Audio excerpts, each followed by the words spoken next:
വമാ ഖലഖതുൽ ജിന്ന വൽ ഇൻസ ഇല്ലാ ലിയഅ്ബുദൂൻ. സ്രഷ്ടാവായ അല്ലാഹുവിനെ ആരാധിക്കുക, അവന്റെ ഇല്ലാ ലിയഅ്ബുദൂൻ. സ്രഷ്ടാവായ അല്ലാഹുവിനെ ആരാധിക്കുക, അവന്റെ നിയമങ്ങൾ അനുസരിച്ച് അച്ചടക്കത്തോടെ ജീവിക്കുക എന്നതാണ് മനുഷ്യനെ ഭൂമിയിൽ ഏൽപ്പിക്കപ്പെട്ടിട്ടുള്ളത്. അതേസമയം ഭൂമിയിലുള്ള സർവ്വ ജീവജാലങ്ങളും മനുഷ്യരുടെ കൂടി നിലനിൽപ്പിന് ആവശ്യമുള്ള കാരണത്താൽ അതിനെല്ലാം ഇവിടെ നിലനിർത്തി കൊണ്ടുപോകുക എന്നതും മനുഷ്യന്റെ കടമയാണ്. വമാ മിൻ ദാബ്ബത്തിൻ ഫിൽ അർളി വലാ ത്വാഇരിൻ യതീറു ബിജനാഹിഹി ഇല്ലാ ഉമമുൻ അംസാലുക്കും. ഭൂമിയിലുള്ള ഏത് മൃഗങ്ങളാകട്ടെ, ഷഡ്പദങ്ങളാകട്ടെ, പക്ഷികളാകട്ടെ, പറവകളാകട്ടെ, അവയെല്ലാം നിങ്ങളെപ്പോലെയുള്ള സമുദായങ്ങളാണ്. അതിന്റെ ഒക്കെ നിലനിൽപ്പ് മനുഷ്യരുടെ കൂടി നിലനിൽപ്പുമായി ബന്ധപ്പെട്ട് കിടക്കുന്നത് കൊണ്ട് ഈ പ്രകൃതിയെയും മനുഷ്യരെയും ചേർത്ത് പിടിച്ചുകൊണ്ടാണ് നമ്മൾ മുന്നോട്ട് പോകേണ്ടത്. മനുഷ്യർക്കൊപ്പം നമ്മൾ ചേരുക എന്ന് പറഞ്ഞാൽ എല്ലാ മനുഷ്യരെയും ആശയപരമായി, ആദർശപരമായി ഒരേ ധാരയിലേക്ക് കൊണ്ടുവരാൻ നമ്മോട് കൽപ്പിക്കപ്പെട്ടിട്ടില്ല. അത് പ്രകൃതിപരമായി തന്നെ സാധ്യവും അല്ല. അള്ളാഹു ഈ ഭൂമിയിൽ വെച്ച സംവിധാനം തന്നെ അങ്ങനെയാണ്. വലൗ ശാഅ റബ്ബുക ലജഅലന്നാസ ഉമ്മത്തൻ വാഹിദ. അള്ളാഹു എങ്ങാനും എല്ലാ മനുഷ്യരെയും ഒരേ സമുദായവും ഒരേ ആദർശവും ഉള്ളവരാക്കാൻ ഉദ്ദേശിച്ചിരുന്നുവെങ്കിൽ അള്ളാഹു അങ്ങനെ ചെയ്യുമായിരുന്നു. പക്ഷേ വലാ യസാലൂന മുഖ്തലിഫീൻ, എല്ലാവരും വ്യത്യസ്തമായ വൈവിധ്യമാർന്ന ആശയധാരയിലൂടെയാണ് സഞ്ചരിക്കുക. അതുകൊണ്ട് തന്നെ അള്ളാഹു ഇവിടെ ചെയ്തിട്ടുള്ള ദൗത്യം എന്താണ് സത്യം, എന്താണ് മിഥ്യ, ഇത് സവിസ്തരം പ്രതിപാദിച്ചു കൊടുക്കാൻ പ്രവാചകന്മാരെ നിയോഗിക്കുകയും എന്നിട്ട് ഫമൻ ശാഅ ഫല്യുമിൻ വമൻ ശാഅ ഫല്യക്ഫുർ, താല്പര്യമുള്ളവർ ഈമാൻ ഉൾക്കൊള്ളട്ടെ, താല്പര്യമില്ലാത്തവർക്ക് നിരാകരിക്കാം. പക്ഷേ നിരാകരിക്കുന്നതിനെ അള്ളാഹു ഇഷ്ടപ്പെടുന്നില്ല. അള്ളാഹു ഇഷ്ടപ്പെടുന്നത് അള്ളാഹുവിന്റെ ആസ്തിക്യത്തെ അറിഞ്ഞ് അവനെ വഴങ്ങി ജീവിക്കുന്നവരെയാണ്. പക്ഷേ എല്ലാവരും ഇതിലേക്ക് തന്നെ വരണമെന്ന് അള്ളാഹു നിർബന്ധിക്കുകയോ നമ്മളോട് അങ്ങനെ ഒരു ദൗത്യം ഏൽപ്പിക്കുകയോ ചെയ്തിട്ടില്ല. ഈ വൈവിധ്യങ്ങളെ നിലനിർത്തിക്കൊണ്ട് തന്നെയാണ് മനുഷ്യരെ നമ്മൾ ഒപ്പം ചേർത്ത് മുന്നോട്ട് പോകേണ്ടത്. നമുക്കറിയാം, ഈ വൈവിധ്യത്തിലാണ് അള്ളാഹുവിന്റെ പരീക്ഷണവും പരീക്ഷയുമൊക്കെ ഇവിടെ നടക്കുക.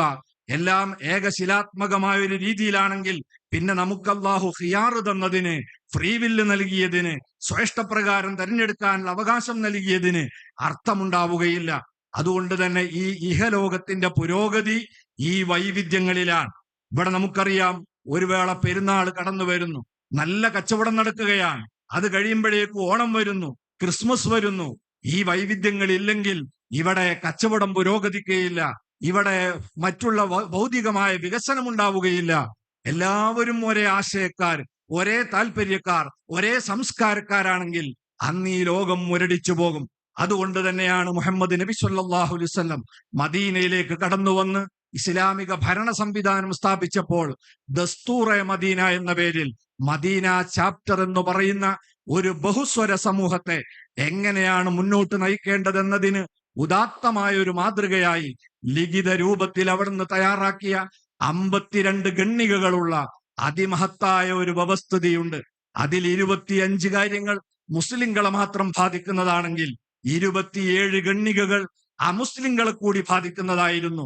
എങ്ങനെയാണ് വ്യത്യസ്തമായ മനുഷ്യരെ ഒരു രാഷ്ട്രത്തിന്റെ കീഴിൽ ചേർത്ത് നിർത്തി മുന്നോട്ട് പോകേണ്ടത് എന്നതിന്റെ ഏറ്റവും വലിയൊരു ഉദാഹരണമാണ് നബി സല്ലല്ലാഹു അലൈഹി വസല്ലം മദീനയിൽ നടപ്പാക്കിയ അവിടുത്തെ ഭരണ സംവിധാനം. നമ്മുടെ ഇന്ത്യ രാജ്യവും കാത്തു സൂക്ഷിച്ചു പോന്നിരുന്നത് ആ ബഹുസ്വരതയെ തന്നെയാണ്. ഇന്ത്യ എന്ന് പറയുന്നത് അതിമഹത്തായ ഒരു ഭൂപ്രദേശമാണ്.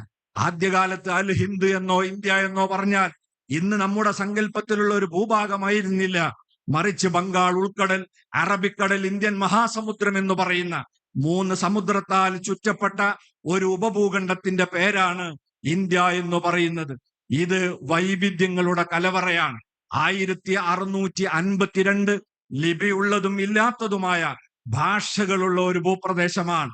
വ്യത്യസ്തങ്ങളായ സംസ്കാരങ്ങളും വൈവിധ്യമാർന്ന കലാരൂപങ്ങളും അഭിരുചികളും ഭക്ഷണരീതികളും ആചാരങ്ങളുമുള്ള ആയിരക്കണക്കായ നാട്ടുരാജാക്കന്മാർ കൈവശം വെച്ചിരുന്ന ഒരു ഭൂപ്രദേശത്തിന്റെ പേരായിരുന്നു ഇന്ത്യ എന്ന് പറയുന്നത്. ഹിജ്റ 94 തന്നെ ഇസ്ലാമിന്റെ ഭരണ സംവിധാനം ഇന്ത്യയുടെ ഭാഗമായിരുന്ന സിന്ധിലും അതുപോലെ കറാച്ചിയിലുമൊക്കെ എത്തിച്ചേർന്നിരുന്നു. അതിനുശേഷം ഹിജ്റ 392 മഹ്മൂദ് ഗസ്നവിയുടെ വരവോടെയാണ് ഒരേകീകൃത ഇന്ത്യ എന്ന് പറയുന്ന സംവിധാനത്തിലേക്ക് നമ്മൾ വരുന്നത്. അത് കഴിഞ്ഞ് ശിഹാബുദ്ദീൻ ഗോറിയുടെയും സയ്യിദ് അടിമ വംശങ്ങളുടെയും അതുപോലെ ഖിൽജി വംശത്തിന്റെയും തുഗ്ലക്ക്, ലൂദി, മുഗളന്മാർ തുടങ്ങിയ മുസ്ലിം ഭരണ പരമ്പരകൾക്ക് ശേഷം അവിശാലമായ ഒരേകീകൃത ഇന്ത്യ എന്ന് പറയുന്ന രാജ്യം ഇവിടെ ഉണ്ടായി. ഏകദേശം 856 കൊല്ലക്കാലം മുസ്ലിമീങ്ങൾ ഈ രാജ്യം ഭരിച്ചിട്ടും അവരാരും ഈ രാജ്യത്തെ എന്തുകൊണ്ടാണ് ഒരു ഇസ്ലാമിക രാജ്യമായി ഇതിനെ പ്രഖ്യാപിക്കാതിരുന്നത്? ഇന്ത്യയുടെ കാലാവസ്ഥയും ഇന്ത്യയുടെ അവസ്ഥയും അങ്ങനെയായിരുന്നു. ഒരു ബഹുസ്വര സമൂഹമായിട്ട് ഇന്ത്യക്ക് മുന്നോട്ട് പോകാൻ സാധിക്കൂ എന്ന് ആ ഭരണാധികാരികളൊക്കെ മനസ്സിലാക്കിയിരുന്നു. അതുകൊണ്ട് തന്നെ ആരും മുസ്ലിം ഭരണ സംവിധാനം ഇന്ത്യയിൽ നിലനിന്ന കാലത്ത് സ്വാതന്ത്ര്യ സമരം നയിച്ചതായി ചരിത്രത്തിൽ നമുക്ക് കാണാൻ കഴിയില്ല. ബ്രിട്ടീഷുകാർക്കെതിരെ ഒരുമിച്ച് നിന്ന് സ്വാതന്ത്ര്യ സമരം നടത്തിയിട്ടുണ്ട്. മുസ്ലിം ഭരണകൂടങ്ങൾക്കെതിരെ അങ്ങനെ ഉണ്ടാവാതിരുന്നത് എന്തുകൊണ്ടാണ്? എല്ലാവർക്കും സ്വാതന്ത്ര്യം കൊടുത്ത് ഈ ബഹുസ്വരത നിലനിർത്തിയിട്ടായിരുന്നു അവർ പോയത്. ബ്രിട്ടീഷുകാർ ഇന്ത്യ വിട്ടു പോയതിനു ശേഷവും ഇന്ത്യയിലെ സ്വാതന്ത്ര്യ സമര സേനാനികളും ഇന്ത്യ രാജ്യത്തിന്റെ ശില്പികളും ചേർന്ന് ഇന്ത്യ എങ്ങനെ മുന്നോട്ട് പോകണമെന്ന് കൂലങ്കഷമായാണ് ആലോചിച്ചത്. 2 വർഷവും 11 മാസവും 18 ദിവസവും എടുത്തുകൊണ്ടാണ് ഇന്ത്യൻ ഭരണഘടന തയ്യാറാക്കുന്നത്. അത് ആലോചനയില്ലാതെ തയ്യാറാക്കിയതല്ല. ആ ഭരണഘടനയിലും മതേതരത്വത്തെയാണ്, സെക്കുലറിസത്തെയാണ് അതിന്റെ അടിത്തറയായി അവര് സ്വീകരിച്ചത്. എന്താണ് കാരണം? ഇന്ത്യ പോലുള്ള ഒരു ജനതയെ ആ രൂപത്തിലല്ലാതെ മുന്നോട്ട് കൊണ്ടുപോകാൻ കഴിയില്ല എന്ന് ഈ രാജ്യത്തെ ശില്പികൾ മനസ്സിലാക്കിയത് കൊണ്ടായിരുന്നു. അതുകൊണ്ട് തന്നെ പാശ്ചാത്യ മതേതരത്വം എന്ന് പറയുന്നത് മതനിരാസമാണെങ്കിൽ ഇന്ത്യൻ മതേതരത്വം എന്ന് പറയുന്നത് ഉൾക്കൊള്ളലാണ്, എല്ലാ വിഭാഗത്തെയും ചേർത്തു പിടിക്കലാണ്. ആ രീതിയിലാണ് ഇന്ത്യയുടെ പാരമ്പര്യമെങ്കിൽ ആ സംവിധാനം ഇന്നും എന്നും ഇവിടെ നിലനിൽക്കണം എന്നാണ് കേരള മുസ്ലിം ജമാഅത്ത് ആവശ്യപ്പെട്ടുകൊണ്ടിരിക്കുന്നത്. ഭരണ സംവിധാനങ്ങളെ കൈപ്പിടിയിൽ ഒതുക്കാനോ മറ്റ് താല്പര്യങ്ങൾക്ക് വേണ്ടിയോ ഒരിക്കലും മതത്തെ ദുരുപയോഗം ചെയ്യാൻ പാടില്ല. അതേപോലെ തന്നെ മതചിഹ്നങ്ങളാകുന്ന പള്ളികളും അമ്പലങ്ങളും ക്ഷേത്രങ്ങളും ഒന്നും ഒരിക്കലും രാഷ്ട്രീയ നേട്ടത്തിന് വേണ്ടി ദുരുപയോഗം ചെയ്യരുത്. മനുഷ്യർ ഒരിക്കലും ഭിന്നിക്കാൻ പാടില്ല, അവരെ ചേർത്ത് നിർത്തി കൊണ്ടുപോകണം. വർഗീയത എന്ന് പറയുന്നത് ഒരു മഹാമാരിയാണ്. അത് ആദ്യമായി ഗ്രസിച്ചിറങ്ങുന്നത് മനുഷ്യരുടെ ഹൃദയത്തിലേക്കാണ്. വിദ്വേഷത്തിന്റെ അഗ്നിപർവ്വതങ്ങളാണ് അത് മനുഷ്യ മനസ്സുകളിൽ ഉണ്ടാക്കിയെടുക്കുക. അതുകൊണ്ട് തന്നെ ഹബീബ് സല്ലല്ലാഹു അലൈഹി വസല്ലം തങ്ങൾ പ്രഖ്യാപിച്ചൊരു കാര്യമുണ്ട്, ലൈസ മിന്നാ മൻ ദആ ഇലാ അസബിയ്യ, വർഗീയതയിലേക്ക് ക്ഷണിക്കുന്നവൻ നമ്മിൽപ്പെട്ടവനല്ല. വലൈസ മിന്നാ മൻ ഖാത്തല അലാ അസബിയ്യ, വർഗീയതയ്ക്ക് വേണ്ടി തല്ലുണ്ടാക്കാൻ പോകുന്നവൻ ഈ സമുദായത്തിൽ അംഗത്വമുള്ളവനല്ല. വലൈസ മിന്നാ മൻ മാത അലാ അസബിയ്യ, വർഗീയ സംഘടനത്തിന്റെ പേരിൽ അതിനുവേണ്ടി തുനിഞ്ഞിറങ്ങി കൊല ചെയ്യപ്പെട്ടവൻ ഒരിക്കലും രക്തസാക്ഷിയുടെ പരിവേഷത്തിന് അർഹനല്ല. അവൻ ഉമ്മത്തിന്റെ മെമ്പർഷിപ്പ് നഷ്ടപ്പെട്ടവനാണെന്നാണ് ഹബീബ് മുഹമ്മദ് മുസ്തഫ സ്വല്ലല്ലാഹു അലൈഹി വസല്ലം തങ്ങൾ പ്രഖ്യാപിച്ചിട്ടുള്ളത്.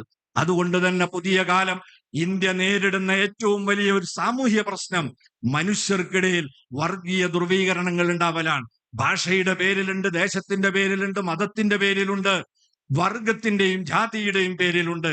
ഒരർത്ഥത്തിലുമുള്ള വർഗീയത ഇവിടെ നിലനിൽക്കാൻ പാടില്ല. അത് വ്യാപിച്ചു കഴിഞ്ഞാൽ മനുഷ്യർക്കിടയിൽ ചെറിയൊരു തീപ്പൊരി മതി അത് വലിയ അഗ്നിഗോളങ്ങളായി മാറാൻ. അതേപോലെ തന്നെ മനുഷ്യരെ, പാവപ്പെട്ടവരെയും നിരാലംബരെയും വീടുകളില്ലാത്തവരെയും എല്ലാവരെയും ചേർത്ത് പിടിച്ചുകൊണ്ടാണ് നമ്മൾ രാജ്യം മുന്നോട്ട് പോകേണ്ടത്. നമുക്കറിയാം, മൈഗ്രേഷന്റെ ഭാഗമായി ഓരോ കാലത്തും മനുഷ്യൻ ഉണ്ടായ കാലം മുതൽക്ക് തന്നെ മനുഷ്യർ പുതിയ താമസ സ്ഥലങ്ങളെ തേടിപ്പോകുന്ന പതിവുണ്ട്. ആദ്യകാലം മുതൽക്ക് ഇന്നും അത് നടപ്പിലാകും. ചിലപ്പം മികച്ച ജോലി തേടിക്കൊണ്ടായിരിക്കും, ജീവിത സൗകര്യങ്ങൾ അന്വേഷിച്ചുകൊണ്ടായിരിക്കും. ആ യാത്ര ചിലപ്പോൾ രാഷ്ട്രം തന്നെ കടന്ന് യാത്ര പോകും. ഒരു രാജ്യത്ത് തന്നെ വ്യത്യസ്ത പ്രദേശങ്ങളിലേക്ക് പോകും, ആൾ താമസമില്ലാത്ത ഇടം തേടിപ്പോകും. ഇങ്ങനെ മൈഗ്രേഷന്റെ ഭാഗമായി മറ്റ് മേച്ചിൽപ്പുറങ്ങൾ തേടിപ്പോകുക എന്നത് മനുഷ്യ സഹജമായി ഉണ്ടാകുന്ന എന്നും ഉണ്ടായിട്ടുള്ള ഒരു യാഥാർത്ഥ്യമാണ്. ഇതിന്റെ ഭാഗമായി നമ്മളെ കേരളത്തിൽ തന്നെ നമുക്കറിയാം, 1950-കൾക്ക് ശേഷം നമ്മളെ കേരളത്തിൽ മലയോര പ്രദേശങ്ങളിലേക്ക് വ്യാപകമായ തോതിൽ മനുഷ്യർ ചേക്കേറിയിരുന്നു. അവര് പലപ്പോഴും താമസിച്ചു വന്നത് ഗവൺമെന്റിന്റെ അധീനതയിൽപ്പെട്ട ഭൂമിയിലായിരുന്നു. അത് വെട്ടിത്തെളിയിച്ച് കൃഷി ഇറക്കി അവിടെ അവർ വാസസ്ഥലം ഉറപ്പിച്ചപ്പോൾ നമ്മുടെ കേരളത്തിലെ മാറി മാറി വന്ന ഗവൺമെന്റ് അവരോട് സ്വീകരിച്ച സമീപനം എന്തായിരുന്നു? അവരെ ഇത് ഗവൺമെന്റ് ഭൂമിയാണെന്ന് പറഞ്ഞ് ആട്ടിയിറക്കുകയായിരുന്നില്ല. ഓരോ ഗവൺമെന്റും മത്സരിച്ച് അവർക്ക് പട്ടയം നൽകുന്നതാണ് നമ്മളെ കേരളത്തിന്റെ അനുഭവമെങ്കിൽ ഇത് ഇന്ത്യക്ക് തന്നെ മാതൃകമായ ഒരു അനുഭവമാണ്. അങ്ങനെ നാട്ടിൽ നിന്ന് മറ്റൊരു നാട്ടിലേക്ക് ചേക്കേറുന്നവരെ മനുഷ്യരായി പോലും കാണാതെ അവരെ ഇറക്കി വിടുന്ന സംസ്കാരം നമ്മളെ നാടിന്റെ നാനാഭാഗങ്ങളിൽ കണ്ടുകൊണ്ടിരിക്കുകയാണ്. ഈ സന്ദർഭത്തിൽ പ്രത്യേകമായി നന്ദി രേഖപ്പെടുത്തുകയാണ് നമ്മുടെ അയൽ സംസ്ഥാനമായ നമ്മുടെ കർണാടകയിലെ ഗവൺമെന്റിന്. അവര് ഭൂമിയിൽ നിന്ന് കുറെ ആളുകളെ ഇറക്കി വിട്ടെങ്കിൽ ആ സമയത്ത് അവർക്ക് സൗകര്യപ്രദമായ മറ്റു പാർപ്പിടം കൊടുക്കാൻ തയ്യാറായി മുന്നോട്ട് വന്നതിനെ നമ്മൾ ഈ സന്ദർഭത്തിൽ അഭിനന്ദിക്കുകയാണ്. അത് മറ്റ് സംസ്ഥാനങ്ങൾ കൂടി മാതൃകയാണ്. ഇങ്ങനെ പാർപ്പിടങ്ങളില്ലാത്ത ചേരികളിലും ചാളകളിലും താമസിക്കുന്നവർക്ക് വീട് വെച്ചു കൊടുക്കുക എന്നത് ഒരു ഔദ്യോഗിക അജണ്ടയായി സ്വീകരിച്ചത് കൊണ്ട് തന്നെ കേരള മുസ്ലിം ജമാഅത്തിന് അത്തരം അരികവൽക്കരിക്കപ്പെടുന്നവരോട് ചേർന്ന് നിൽക്കാതിരിക്കാൻ നിവൃത്തിയില്ല എന്ന് ഈ സന്ദർഭത്തിൽ ഓർമ്മപ്പെടുത്തുകയാണ്. അതേപോലെ തന്നെ ഞാൻ നീട്ടി സംസാരിക്കുന്നില്ല. നമ്മുടെ ഈ കാസർഗോഡ് എന്ന് പറയുന്ന പ്രദേശം ഒരുപാട് ആവശ്യങ്ങളുള്ള ഒരു പ്രദേശമാണ്. വളരെ വൈകിയാണ് കാസർഗോഡ് എന്ന് പറയുന്ന ജില്ല രൂപപ്പെട്ടിട്ടുള്ളത്. നേരത്തെ കണ്ണൂർ ജില്ലയുടെ ഭാഗമായിരുന്നു.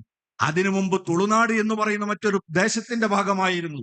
ഏതായിരുന്നാലും ഇന്ന് നമ്മുടെ ഈ ജില്ല നിലവിൽ വന്നതിന് ശേഷം പലതരത്തിലുള്ള പുരോഗതികൾ നമുക്കുണ്ടായിട്ടുണ്ടെങ്കിലും കാസർഗോട്ടുകാരായ മുഴുവൻ ജനങ്ങളോടും ഒപ്പം നിന്നുകൊണ്ട് നമുക്ക് ഉണർത്താനുള്ള ഒരു പ്രധാന കാര്യം, ഇവിടത്തെ ചികിത്സാ സമ്പ്രദായത്തിൽ സ്വയം പര്യാപ്തത നേടിയിട്ടില്ല നമ്മുടെ ജില്ല. ആവശ്യമായ അളവിലും സൗകര്യങ്ങളുമുള്ള ആശുപത്രികളുടെ അഭാവം നമ്മുടെ ഈ നാടിനെ വളരെയേറെ പ്രയാസപ്പെടുത്തുന്നുണ്ട്. നമുക്കറിയാം, കോവിഡ് കാലത്ത് ചികിത്സക്ക് വേണ്ടി ഈ നാട്ടിൽ നിന്ന് കർണാടകയിലേക്ക് പോകാൻ മാർഗതടസ്സമുണ്ടായപ്പോൾ ഈ നാട്ടുകാരനുഭവിച്ച വേദന അറിയാം. 2013 തന്നെ ഇവിടെ മെഡിക്കൽ കോളേജ് പ്രഖ്യാപിക്കപ്പെട്ടെങ്കിലും ഇപ്പോൾ 2026 നമ്മൾ കടന്നെങ്കിലും ആ മെഡിക്കൽ കോളേജ് വേണ്ട രീതിയിൽ യാഥാർത്ഥ്യമായി